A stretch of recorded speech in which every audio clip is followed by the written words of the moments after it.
नमस्कार दोस्तों, मैं डॉक्टर अनिल कुशवाहा। दोस्तों, आज आपके लिए एक नए टॉपिक के साथ उपस्थित हुए हैं। ऐसा टॉपिक जो आपके टीजीटी, पीजीटी, एलटी, जीआईसी, इसके अलावा असिस्टेंट प्रोफेसर बॉटनी और जूलॉजी दोनों में कॉमन है और इससे 2 से 3 क्वेश्चन आपको एग्ज़ाम में रखे मिलते हैं। और जैसे कि आपने 2018 का जब एग्ज़ाम अभी दिया था एलटी का, तो लगभग 3 क्वेश्चन उसमें थे जो आपके सिलेक्शन की गणित बिगाड़ सकते हैं। और टीजीटी, पीजीटी में प्रॉपर ये क्वेश्चंस रहते हैं, तो काफ़ी टफ माना जाता है। बायोटेक का पार्ट जो जर्नल साइंस लोग पढ़ते हैं, मीन्स जर्नल जैसे जूलॉजी, बॉटनी पढ़ते हैं, तो वो बायोटेक्नोलॉजी में उनका हाथ थोड़ा टाइट होता है।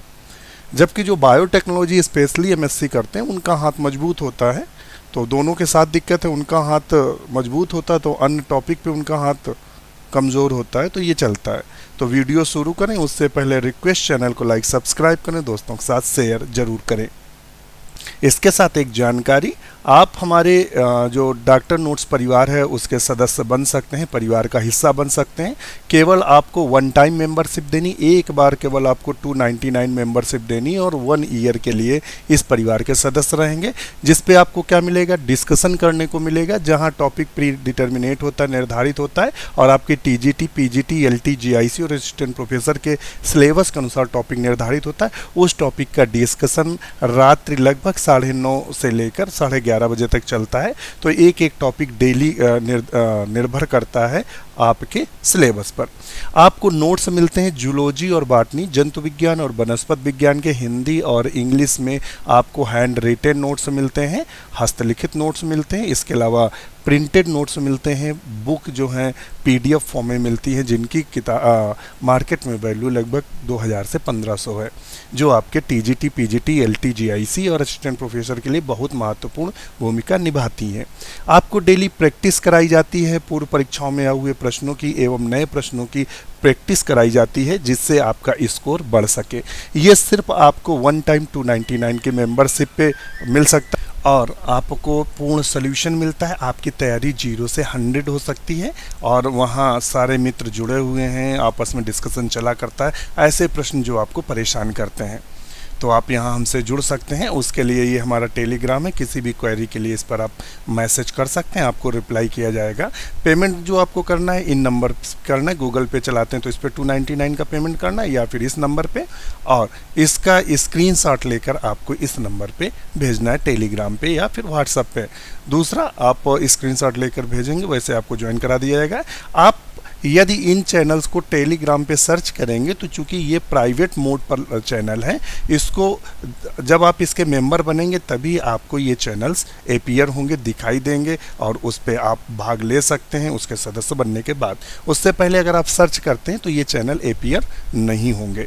शुरू करते हैं आज का वीडियो को। पहला क्वेश्चन हमारा क्या है? पहला क्वेश्चन बहुत इंपॉर्टेंट है और कई बार पूछा गया है, और ये असिस्टेंट प्रोफेसर में भी पूछा गया है और ये पीजीटी में भी आया और ये केवीएस में कई बार क्वेश्चन आया। ध्यान रखिएगा, केवीएस और एनवीएस का क्वेश्चन आया है कई बार। तो ये पूछ रहा है द टेक्निक, थोड़ा सा इसको बोल्ड कर दें,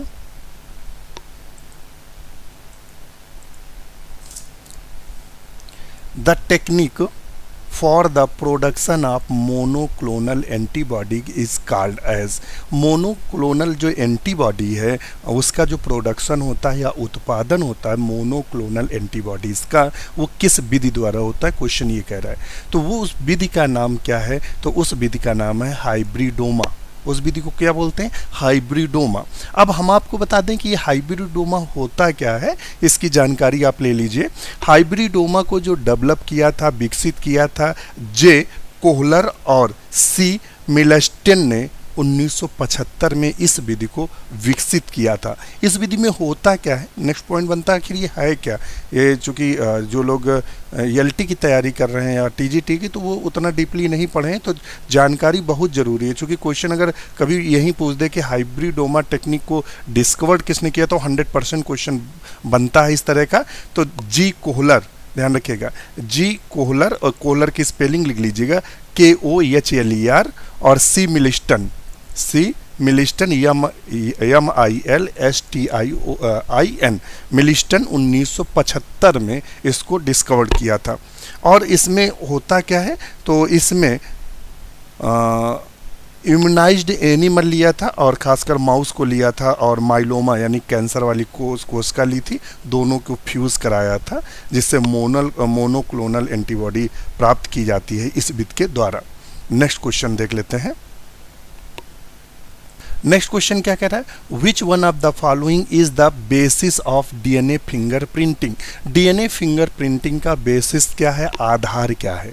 तो देखिए डीएनए फिंगरप्रिंटिंग में आपके क्या देखे जाते हैं, तो प्रायः न्यूक्लियोटाइड सीक्वेंस देखे जाते हैं, और इसी से पता लगाया जाता है डीएनए फिंगरप्रिंट से कि माता कौन है, पिता कौन है, मतलब बायोलॉजिकल जो पेरेंट्स हैं वो कौन है, ये चेक किया जाता है बायोलॉजिकल। जैसे नारायण दत्त तिवारी का आपने केस सुना होगा, उस समय वो राज्यपाल थे, शायद तो उत्तरांचल या उत्तराखंड के राज्यपाल थे, और उनका कोई एक महिला थी, कोई शर्मा करके, मुझे इतना याद नहीं है, उसके लड़के ने चैलेंज किया था कि नारायण दत्त जो तिवारी हैं ये हमारे पिता हैं जैविक। फिर कोर्ट ने क्या कराया था, कोर्ट ने उनका डीएनए सीक्वेंसिंग कराई थी, उससे पता चला था कि नहीं वास्तविक ये सही है। तो जो फिंगर प्रिंटिंग होती है उससे ये जो फोरेंसिक साइंस होती है, जिसमें क्रिमिनलिटी का स्टडी किया जाता है, किसने केस किया, क्या किया आदि का पता लगाते हैं, और ये प्राय डिपेंड होती है न्यूक्लियोटाइड सीक्वेंस के बेस पर होता है।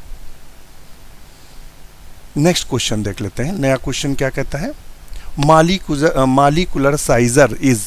मालिकुलर साइजर का मतलब होता है आणविक कैंची किसे कहते हैं। ये क्वेश्चन बनता है कि आणविक कैंची किसे कहते हैं, तो आप सब बताएं कि आणविक कैंची किसे कहते हैं। तो इसका सही आंसर क्या लगाएंगे, तो आणविक कैंची कहते हैं रेस्ट्रिक्शन इंडोन्यूक्लियस एंजाइम को। ये टीजीटी में पूछा गया क्वेश्चन है, ये पीजीटी में आ चुका है, ये पीसीएस में क्वेश्चन आ चुका है, इसके अलावा केवीएस में क्वेश्चन आ चुका है। तो ये कौन होता है, तो रेस्ट्रिक्शन इंडोन्यूक्लियस एंजाइम जो होता है उसे हम आणविक कैंची के नाम से जानते हैं। और यहाँ क्वेश्चन बनता है कि खोजा किसने था, तो हैमिल्टन स्मिथ और डेनियल नाथन्स ने इनकी खोज की थी। ध्यान रखिएगा कब, 1970 में खोज की थी। इसके लिए नाथन्स और हैमिल्टन और वार्नर और आर्बर को 1978 में नोबेल प्राइज़ भी प्राप्त हुआ था। और ये वही खजाना था, अगर ये खोजा ना जाता तो जो बायोटेक्नोलॉजी का आज हम स्वरूप देख रहे हैं, किसी का जीन्स किसी में डाल दे रहे हैं, तो ये संभव ना होता। तो ये कौन था, रेस्ट्रिक्शन इंडोन्यूक्लियस एंजाइम। तो आप यहाँ से क्वेश्चन बने हैं, आप यहाँ से देख सकते हैं, आपका सेम टू सेम क्वेश्चन बना है। नेक्स्ट क्वेश्चन देखते हैं, the chemical knives of DNA are. Chemical knives का मतलब होता है रासायनिक चाकू पूछ रहा है। देखिए क्वेश्चन घुमा के पूछा, मालिकुलर साइजर सेम है और जो केमिकल नाइफ्स यानी चाकू है वो कौन है, तो सेम है, रेस्ट्रिक्शन इंडोन्यूक्लियस एंजाइम। उसको मालिकुलर कैंची कह दो, आणविक कैंची कह दो, या रासायनिक चाकू कह दो डीएनए की, वो कौन सा है, रेस्ट्रिक्शन इंडोन्यूक्लियस एंजाइम। आपके सामने देखिए क्वेश्चन वहीं इर्द गिर्द ही घूम रहा है। Bruise proof tomato has been developed by employing, तो ध्यान रखिएगा किसका एम्प्लॉइंग किया था, तो ये जो प्राय इसका आंसर होगा ए, एंटीसेंस आरएनए टेक्निक। क्या होगा, एंटीसेंस आरएनए टेक्निक। तो ध्यान रखिएगा और इस क्वेश्चन में आप भी अपना जवाब दीजिएगा। इसका हमारे हिसाब से जो आंसर सही है वो ए 100% सही है। फिर भी अगर आपको कन्फ्यूज़न हो तो हमें आप जवाब अपना दे सकते हैं। तो इसका सही होगा antisense RNA technique. Next question देख लेते हैं, cosmid are plasmids with a cos site, cos is obtain from. देखिए जो कॉस्मिट होता है, बात कर रहा है कॉस्मिट की, तो कॉस्मिट क्या होता है इसको भी जान लेते हैं। तो एक प्रकार का प्लाज्मिट हो जाए जिसमें कॉस साइट पाई जाती है, और कहता है जो प्लाज्मिड में कॉस साइट पाई जाती है ये प्राप्त कहाँ से किया गया। तो ये क्वेश्चन पूछा गया था आपके असिस्टेंट प्रोफेसर में पूछा गया है, ये क्वेश्चन आपके केवीएस पीजीटी में कई बार पूछा गया है, ये क्वेश्चन आपके एनवीएस में पूछा गया है, ध्यान रखिएगा, और ये क्वेश्चन आपके पीजीटी में भी पूछा गया है। तो कि ये कॉस साइट कहाँ से प्राप्त की जाती है, तो वो प्राय लैम्डा फेज से प्राप्त की जाती है। किससे प्राप्त की जाती है, लैम्डा फेज से प्राप्त की जाती है। ध्यान रखिएगा क्वेश्चन बना है, हूबहू बना है, और बिल्कुल फैक्ट क्वेश्चन निर्भर करता है, इसलिए आपको ये जानकारी उपलब्ध कराई जा। तो आप इसका आंसर हम क्या करेंगे, लैम्डा फेज। नेक्स्ट क्वेश्चन देख लेते हैं, क्या कह रहा है, TI plasmid used in genetic engineering is obtain from. TI plasmid, दो प्रकार के प्लाज्मिड हमें देखने को प्राय मिलते हैं, टीआई और आरआई प्लाज्मिड, ध्यान रखिएगा। एक मिलता है टीआई प्लाज्मिड, एक मिलता है आरआई प्लाज्मिड, ध्यान रखिएगा। तो ये देखने को कहाँ मिलते हैं इसकी भी जानकारी ले लो। तो एग्रोबैक्टीरियम में देखने को मिलते हैं। एक बैक्टीरिया होता है जिसको हम एग्रोबैक्टीरियम के नाम से जानते हैं, उसमें दो प्रकार के प्लाज्मिड होते हैं, एक होता है टीआई प्लाज्मिड और एक होता है आरआई। देखिए यहाँ दिया भी है, एग्रोबैक्टीरियम टीमीफेसियंस दिया है और एक दिया है एग्रोबैक्टीरियम राइजोजीन्स, दो बैक्टीरिया दिए हैं और दोनों में प्लाज्मिड अलग अलग होता है। जो आरआई प्लाज्मिड देखने को मिलता है, क्वेश्चन फंसा सकता है, आरआई प्लाज्मिड जो देखने को मिलता है एग्रोबैक्टीरियम राइजोजीन्स में देखने को मिलता है। टीआई प्लाज्मिड जो देखने को मिलता है एग्रोबैक्टीरियम ट्यूमीफिशियंस में देखने को मिलता है। ये दोनों आप ध्यान रखिएगा। और ये जो टीआई प्लाज्मिड होता है इसका काम क्या है, तो ट्यूबर उत्पन्न करना। क्या उत्पन्न करना, ट्यूबर। ये जिस पौधे में पाया जाता है उस पौधे में छोटे छोटी गांठें पड़ने लगती हैं, इस तरह से ट्यूबर उत्पन्न हो जाते हैं। इसीलिए और ये होता किसके कारण है, तो ये एग्रोबैक्टीरियम में जो टीआई प्लाज्मिड है इसी के कारण पौधों में ट्यूमर या बड़ी बड़ी गांठें पड़ने लगती हैं, ध्यान रखिएगा। ये प्लाज्मिड जो होते हैं टीआई प्लाज्मिड, ये 150 से लेके 200 किलो बेस के होते हैं, ध्यान रखिएगा।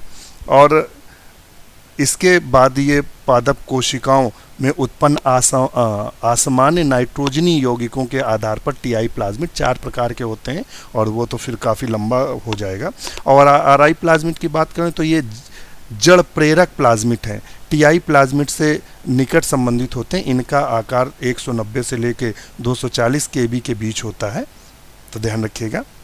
अच्छा, तो ये आप समझ गए होंगे। और इसने पूछा कि आनुवांशिक प्रौद्योगिकी में प्रयोग किए जाना टीआई प्लाज्मिड प्राप्त होता है, तो अभी हमने आपको सिंपल सी बात है ये, अगर पूछ दे आरआई प्लाज्मिड किस में प्राप्त होता है तो ऑप्शन हम बी को सही करेंगे। तो ऑप्शन यहाँ हमारा 100% डी सही होगा।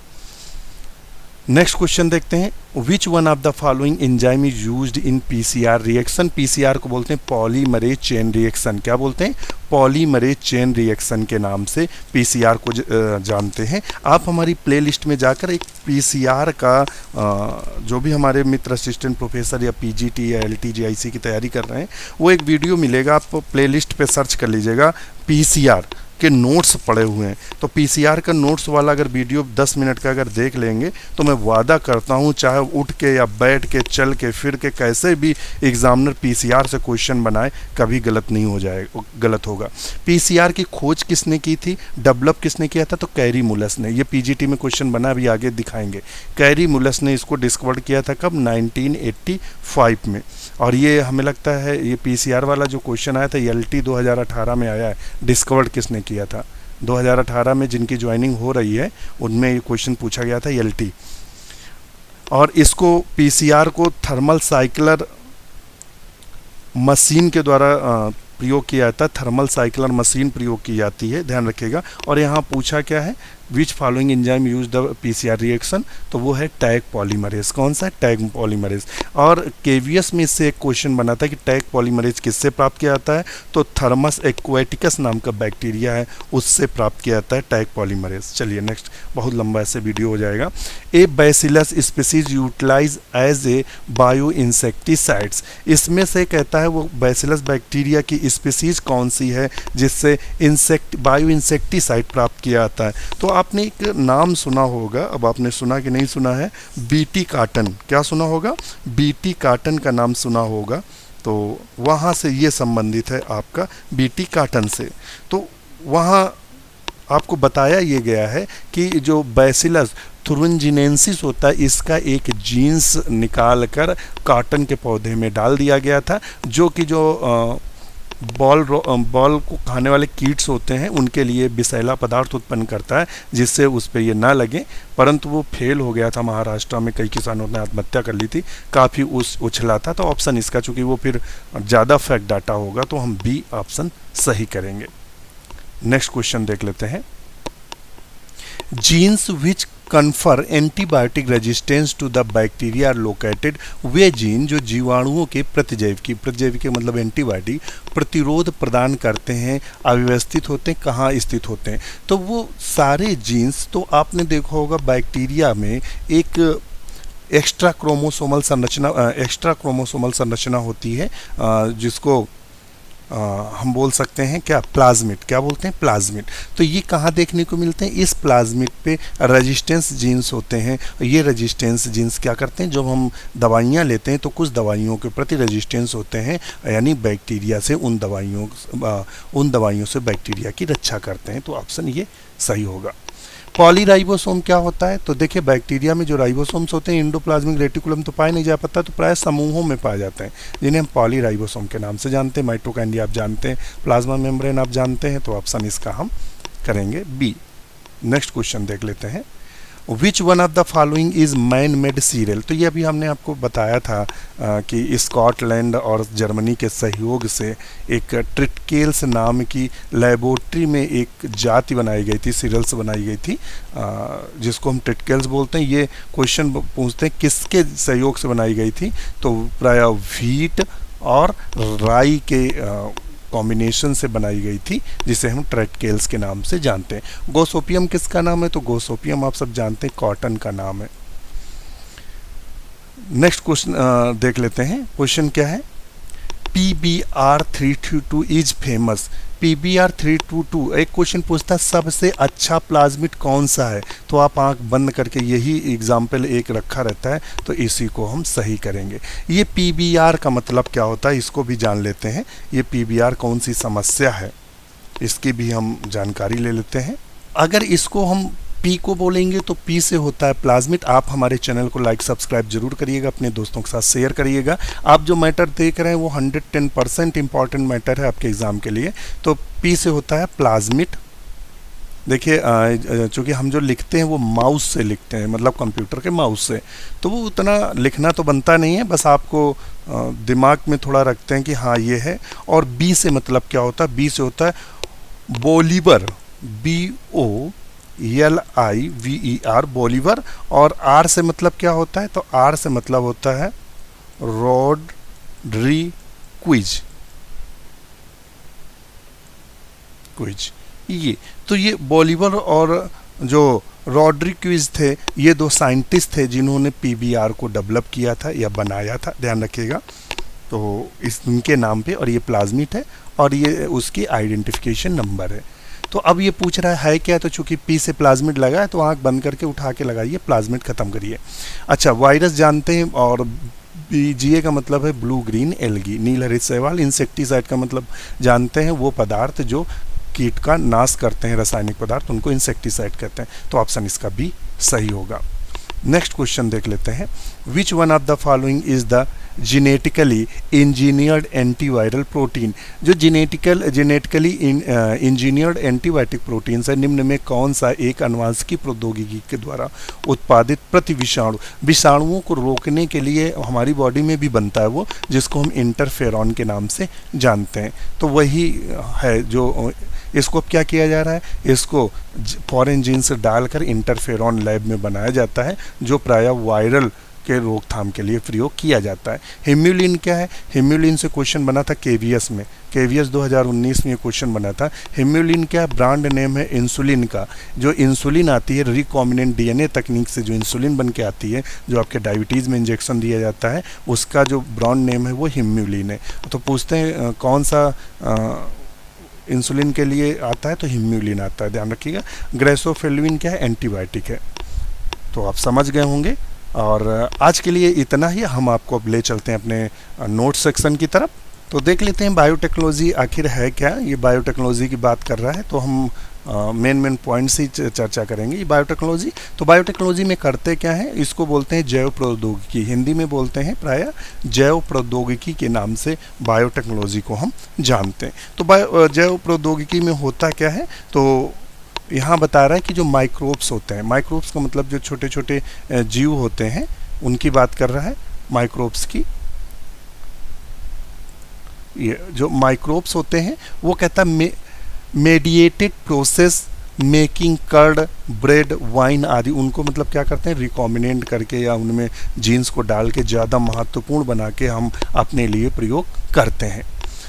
इन विट्रो फर्टिलाइजेशन करते हैं बायोटेक्नोलॉजी के अंतर्गत, जैसे कि टेस्ट ट्यूब, बेबी प्रोग्राम है, इसी का एक उदाहरण है टेस्ट ट्यूब बेबी प्रोग्राम। जिनको बच्चे नहीं होते हैं उनको क्या किया जाता है कि बाहर एक को फर्टिलाइज किया जाता है, डोनर कोई और होता है, फिर एम्ब्रियो को यूट्रस में ट्रांसप्लांट कर दिया जाता है। Synthesis of using of a genes, जो हमें जीन्स ज़रूरी होती हैं उनके जो नंबर्स ऑफ कॉपी होती हैं वो हम यहाँ ज़्यादा बना सकते हैं। प्रिपरेशन ऑफ डीएनए वैक्सीन, तो आजकल जो वैक्सीन्स आ रही हैं वो डीएनए बेस्ड वैक्सीन्स हैं, तो इनसे हम डीएनए बेस्ड वैक्सीन जो बनाते हैं वो बायोटेक्नोलॉजी के अंतर्गत ही आती हैं। करेक्टिंग द डिफेक्टिव जीन्स, मान लेते हैं कोई किसी भी जीव को आनुवांशिक बीमारी है और उस बीमारी से निजात दिलाने के लिए हम क्या करते हैं, करेक्टिंग ए डिफेक्टिव जीन्स, मतलब जो जीन्स होता है उसको हटा देते हैं, उसकी जगह नई जीन्स डाल सकते हैं। यह संभव कब है, यह संभव तब है जब कंडीशन एम्ब्रियो में हो।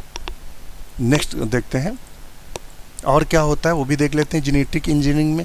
The technique in which genetic material यानी डीएनए और RNA is chemically altered the introduce into the host organism to the change the phenotype, हम क्या करते हैं जीन्स को डालकर जीव के जीनोटाइप को हम फिनोटाइप को बदल, जब जीन्स हम दूसरी डाल देंगे, एग्जाम्पल के लिए मान लेते हैं जुगनू जो है रात को चमकता है और ये हुआ भी तंबाकू के पौधे में डाला गया तो वो क्या था, रात में पौधा चमक रहा था।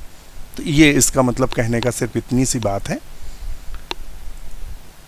और अब आता है कि जो प्रिंसिपल्स ऑफ बायोटेक्नोलॉजी के अंतर्गत basic step of genetically modified organism, जो जेनेटिकली मॉडिफाइड ऑर्गेनिज्म होते हैं उनमें होता क्या है, तो पहले identification of DNA with the desirable genes, तो हम आइडेंटिफाई करते हैं डीएनए के उस जीन्स को जिसको हमें प्रयोग में लाना है।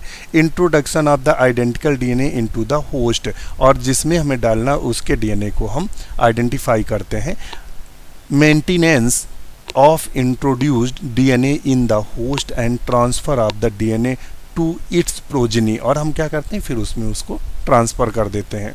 अब आते हैं अपने, जैसा कि आप इस पिक्चर में देख रहे हैं basic genetically modified and the organism की बात कर रहा हूँ, यहाँ हम आपको सीधी सी बात बता रहे हैं। तो ये है बैक्टीरिया, आप सिर्फ समझिएगा ये है बैक्टीरिया, और बैक्टीरिया में दो तरह का डीएनए आपको देखने को मिलता है। एक डीएनए उसका मेन मतलब मेन डीएनए होता है और दूसरा क्या होता है, प्लाज्मिड होता है। दोनों एक दूसरे से इंडिपेंडेंट होते हैं और स्वतंत्र रूप से विभाजित होते हैं। अब इसने क्या किया, मान लेते हैं हमें ये कोई जीन्स पसंद है, मान लेते हैं कलर की जीन्स है, रात्रि में प्रकाश उत्पन्न करने वाले कीट की जीन्स है, हमने निकाल लिया और हमने क्या किया, इसका डीएनए निकाला। डीएनए को हमने क्या किया, रेस्ट्रिक्शन एंजाइम से काट कर ये वाला जो जीन्स है उसको हमने क्या किया, इंसर्ट करा दिया। मान लेते हैं ये हमारा वो है और इसमें हमने ये जीन्स को इंसर्ट करा दिया। इंसर्ट करने के बाद हमने क्या कर दिया, बैक्टीरिया में डाल दिया, और बैक्टीरिया में जैसे ही डाला फिर उसको कल्चर कराया तो क्या होगा, बैक्टीरिया जैसे जैसे डिवाइड होगा